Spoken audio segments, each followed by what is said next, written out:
Hi viewers, welcome back to my channel. This is your Narendra Vlogs. Please subscribe my channel, like, share with your friends. Let's watch it. ध्यान रखने वाला है। इसलिए आम सभाओं में बेरोजगारी के आंकड़े और संसद में बेरोजगारी के आंकड़े दोनों का प्रभाव अलग है। इसलिए समय और अभ्यास प्रतिनिधि सभाओं में तो उससे ज्यादा आवश्यक बनता है। श्रोता अलग होते हैं। संसद में कोई श्रोता नहीं होता जो बैठा होता है। आपके पार्टी के लोग आपको नहीं सुनते तो सामने वाले क्या सुनेंगे? अच्छा, यहां पर सब लोग अपना अपना मत बनाकर आते हैं। इसमें किसी का मत परिवर्तन नहीं है। हां, जबकि आदर्श जनतंत्र में यह माना जाता है, डेमोक्रेसी का वर्णन किसी ने कहा गवर्नमेंट बाय डिस्कशन, चर्चा से सरकार होती है। लेकिन जो जो लोग हम में से इसको देखते हैं, अनुभव करते हैं, जिस स्तर पर, उन सबको पता है कि सत्ता और विपक्ष के बोलने का एक दूसरे पर कुछ असर नहीं होता, क्योंकि वहां हर आदमी अपने विचार पक्के पार्टी लाइन को लेके आता है। और इसलिए कितना भी बढ़िया आप बोले, सामने वाला लॉबी में आने के बाद आपको कहेगा कि भाषण बहुत अच्छा होगा, लेकिन अंदर कभी नहीं कहेगा कि आपका भाषण अच्छा होगा। दूसरी बात, यह जनसभा नहीं है जो कोई ताली वाली बजाने वाला है। तीसरी बात, संसद या प्रतिनिधि सभा ऐसे स्थान है जहां आप दुश्मन के सामने भाषण करते हो। जनसभा में तो वही आता है जो हमको सुनना चाहता है। इसलिए थोड़ा बहुत तो वो अपना ही होता है।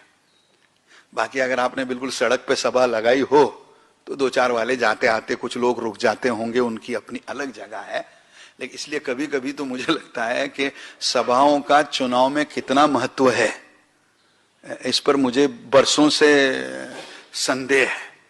जब एक बार मैंने अटल जी को कहा कि मुझे संदेह है बरसों से, उन्होंने कहा मुझे जन्म से संदेह है कि सभाओं से। अब मुझे याद है कि एक बार किसी ने कहा कि प्रमोद जी आप मेरे यहां सभा ले लीजिए। आपकी एक सभा हो गई। अभी भी बिहार के कुछ लोग बोलते सर आपकी सभा हो गई और मैं जीत गया। अब कोई अपने बारे में अच्छा बोले तो अपन ना तो बोल नहीं सकते थे, तो हम कहते हाँ बेटा मेरे भाषण से तू जीत गया, और मन में बोलते हैं हमारे भाषण से हम खुद नहीं जीते तो इसको क्या जिताया भगवान जाने। हमको समझ नहीं आ रहा है, लेकिन बेचारा प्यार से कह रहा है कि हमको जिताया है तो बहुत अच्छी बात है, भाई क्यों ना कहें। वो अपनी अलग जगह है। मुझे एक बार अटल जी ने, जगदीश प्रसाद माथुर जी ने सुनाया था कि 57 कोई 62 के समय में अटल जी किसी गांव में उत्तर प्रदेश के जिला स्थान पर गए, 1 लाखों की सभा, बहुत बढ़िया भाषण किया। भाषण इतना अटल जी का प्रभावी हुआ कि जगदीश प्रसाद माथुर जी ने पड़ोस में बैठे थे, उन्होंने कहा अटल जी अभी अगर वोट हो जाए ना तो हम चुनाव जीत जाएंगे। तो अटल जी ने उठते उठते कहा वोट अभी करवाइए, काउंटिंग अपन गाँव के बाहर जाने के बाद करवाना, लेकिन इसका पता कुछ है नहीं। और इसलिए जो जनसभा होती है उसमें अधिकांश लोग ऐसे होते हैं जो आपके समर्थन के होते हैं। लेकिन जब आप संसद में बोलते हो तो वहां उस आक्रामकता की आवश्यकता नहीं। और अच्छी बात तो यह होगी कि शुरू में सौम्यता से बोलिए, जिससे ज्यादा तू मैं ना हुई, और अच्छे जो पॉजिटिव मुद्दे हो शुरू में डालिए, और जब आखिरी समय 5-7 मिनट का हुए तब आपको जो कंट्रोवर्शियल चाहिए बोले, ताकि तू मैं हो भी गई तो सदन एडजन हो जाएगा, तो अपना तो भाषण हो गया, बाद में जो होगा सदन का होगा, उसको अपने से क्या लेना देना है। और इसलिए जनसभा में संवाद करना और संसद में संवाद करना, इसमें अंतर है। और सबसे बड़ा अंतर संसद में यह है कि संसद में सदस्यों के लिए कोई भाषण नहीं करता।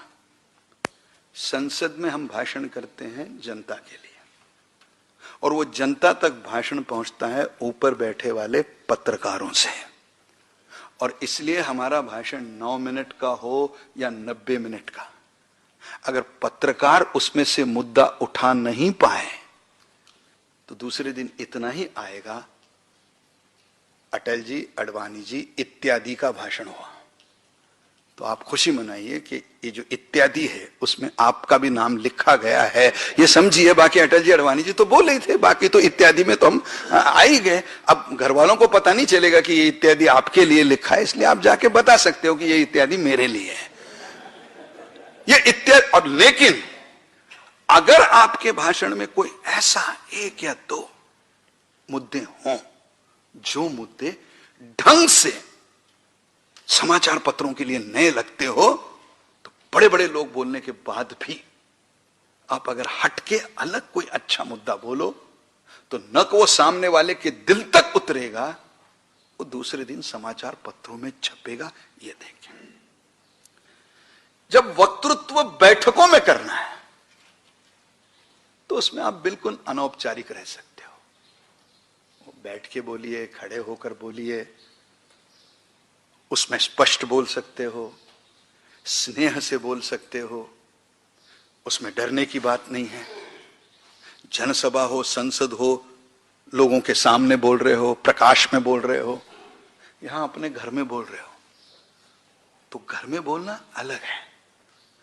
और मेरे जीवन में, मैं नाम तो नहीं बताऊंगा, मुझे तो एक दो ही लोग ऐसे देश में याद आते हैं जो बैठकों में भी अच्छा बोलते हैं, संसद में भी अच्छा बोलते हैं, जनसभा में भी अच्छा बोलते हैं, जबकि ये बोलने के तीनों प्रकार अलग अलग हैं।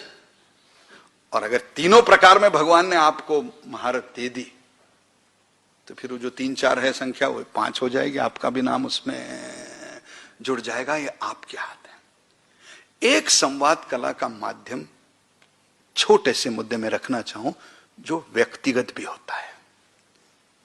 संवाद कला केवल ये नहीं है कि मैं आप जैसे समूह से बात कर रहा हूं या कल रामलीला मैदान पे खड़े होकर 50,000 लोगों के सामने बात करूंगा। जब आप मुझे मिलते हैं या मैं आपको मिलता हूं, तब भी हम दोनों के बीच में संवाद होता है। सभा जनसभा हो या व्यक्ति से व्यक्ति का संवाद हो, संवाद ओठों से नहीं होता। दुनिया में संवाद आंखों से होता है। और कभी कभी अगर आंखों से ढंग का संवाद हो तो कभी कभार बोलने की भी आवश्यकता नहीं होती, बात एक दूसरे के समझ में आती है।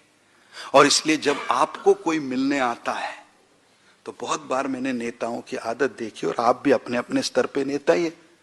जैसे रामनाथ कोविंद जी हमको मिलने आए, मोबाइल आ गया तो बेचारा चुप है, नहीं बोलो आप, मेरा ध्यान है आपकी तरफ, बोलो बोलो क्या बोलना है बोलो। क्योंकि हमको लगता है रामनाथ जी के बाद थावरचंद जी आने वाले हैं तो टाइम है अपने पास। तो पहले तो किसी के साथ बातचीत करते समय फोन पर बोलना, अखबार पढ़ना, कुछ लिखना, ये उस व्यक्ति का अपमान है। भले आपके पास 5 मिनट उसको देने हो, 5 मिनट उसको जब दोगे तो वो जो बोल रहा है उसकी आंखों में आंख डाल के सुनिए। उसके बाद आपने उसका काम किया या नहीं किया ये उसके लिए महत्वपूर्ण नहीं रहता है। उसको लगता है प्रमोद जी ने हमारी बात सुन ली। बहुत बार व्यक्तिगत संवाद में हम ये भूल जाते हैं, इधर देखते हैं उधर देखते हैं, खिड़की की तरफ हम बोलो बोलो बोलो बोलो। ये संवाद का माध्यम नहीं है। और इसलिए अगर संवाद का माध्यम सीखना है तो उसको हमको व्यक्तिगत रूप से शुरू करना पड़ेगा कि पहले। और नजर मिलाना ये सभाओं तक आवश्यक है। आंख बंद करके सिर्फ दूरदर्शन, आकाशवाणी वहीं बोला जाता है कि जहां पब्लिक नहीं दिखाई देती, बाकी सब जगह। इसके साथ इन सारी संवाद कलाओं में एक बात और ध्यान रखनी चाहिए। आपका भाषण बना बनाया तैयार करके भी आप अगर कर रहे हो तब भी सामने वालों पे नजर रखनी चाहिए। उनको पसंद आ रहा है, नहीं आ रहा है, क्या आ रहा है, क्या नहीं आ रहा है, कहीं थक तो नहीं गए, कहीं बोर तो नहीं हो गए। इसके आवश्यकता के अनुसार हमारा संवाद बदलना चाहिए। और अगर नहीं, हम तो बस घर से तैयार करके आए हैं। और इसलिए बहुत बार भाषण पढ़ना ये कभी लोगों को आनंद नहीं देता, क्योंकि उसमें आंख से आंख मिलती नहीं, क्योंकि बहुत सारा ध्यान अपना कागज की ओर होता है। और इसलिए इन संवाद की कलाओं का सीखें। एक संवाद होता है पत्रकार वार्ताओं में। किसी भी राजनेता के जीवन में जैसी जनसभा होती है, वैसी पत्रकार वार्ता होती है। गांव छोटा हो या बड़ा, जब हम जाते हैं तो पत्रकार वार्ता में बात करते हैं। अब इसमें संवाद कैसा करें? अब हर प्रांत की शैली होती है। पहली तो पत्रकार वार्ता में हम ध्यान रखें कि लंबा और उबाऊ भाषण पत्रकार वार्ता में ना करें। बहुत बार मैंने बड़े बड़े नेताओं को देखा है, खासकर मैं मुंबई में उनके पास में बैठता हूं, जो शुरू करते हैं 20 मिनट तक रुकते ही नहीं है। ये पत्रकार हैं, ना पब्लिक है ना कार्यकर्ता। इनको ना आपसे कोई लेना है ना देना। ये ढूंढने आए हैं खबर, इनको चाहिए खबर, तो इनको नहीं चाहिए भाषण। इसलिए जब पत्रकार वार्ता में बोलते हैं तो हमें इन्हें खबर देनी है, लंबा और उबाऊ भाषण नहीं। और अगर आपके पास खबर देने लायक मुद्दा हो तो 5 मिनट की पत्रकार वार्ता भी दूसरे दिन सुर्खियों में आ सकती है। और अगर आपके पास खबर देने लायक कुछ नहीं हो तो 50 मिनट के भाषण के बाद भी दूसरे दिन सिर्फ गाली ही पड़ती है और कुछ नहीं मिलता है। इसलिए कभी कभी मुझे लगता है कि जनसभा के लिए तैयारी कम हो चलती है, संसद में थोड़ी बहुत हो चलती है, लेकिन पत्रकार वार्ता में तैयारी करके जाना अत्यावश्यक है। पत्रकार वार्ता में हमको सोचना चाहिए कि 3, 4, 5, 3 से 5 मुद्दे मैं रखूंगा। कुछ भी, मेरी रजत जयंती मेरे जिले में कैसे होने वाली है, तो ये 5 मुद्दे हैं। नहीं तो हम अडवाणी जी का भाषण सुन के आए, वहीं शुरू कर दिया वहां कि ये गांव वाले थे नहीं तो इनको मैं बता दूं। पत्रकारों को उसमें रुचि नहीं है। पत्रकारों को अगर उसमें रुचि नहीं है तो 3, 4 या 5 मुद्दे पकड़िए, उस मुद्दे पे 1-1 मिनट बोलिए। हम ऐसा कार्यक्रम करने वाले, ये करने वाले, ये करने वाले, ये करने वाले। मेरे हिसाब से अगर आप पूछो तो आदर्श पत्रकार वार्ता में जो पत्रकार वार्ता ले रहा है उसको 10 मिनट से ज्यादा बोलने की कभी भी आवश्यकता नहीं होनी चाहिए। 10 मिनट बहुत लंबा समय होता है। 10 मिनट का अगर वो दूसरे दिन छापेगा तो उसको आधा पन्ना खर्चा करना पड़ेगा। इतने मुद्दे आप 10 मिनट में रख सकते हो। उसके बाद उसी के साथ अगर हम लिखित वक्तव्य दे दे तो बहुत अच्छा, क्योंकि बहुत बार पत्रकार सब आते नहीं, कुछ कम आते हैं। तो इसमें अगर लिखित वक्तव्य भी चला जाए तो उसको याद भी नहीं करना पड़ता है। तीसरी बात, प्रश्नों के जब उत्तर देते हैं तो वो भी छोटे, जो पूछा है उससे जुड़े हुए प्रश्नों का भी उत्तर, प्रश्नों का ही उत्तर दें, उसमें भी लंबी बात ना कहें। और इसमें जुड़ी आखिरी और अंतिम बात, हर प्रश्न का उत्तर देना यह कोई कानूनी मजबूरी नहीं है। बहुत बार हम लोगों को लगता है कि पत्रकारों को यह संवैधानिक अधिकार है कि वो हमें कुछ भी पूछ सकते हैं और हमें जवाब देना ही चाहिए। ऐसा उनको कोई अधिकार नहीं है। एक नया माध्यम संवाद में आया है जो 8-10 साल पहले इतना बड़ा नहीं था जितना आज बना है, और वह है टेलीविजन।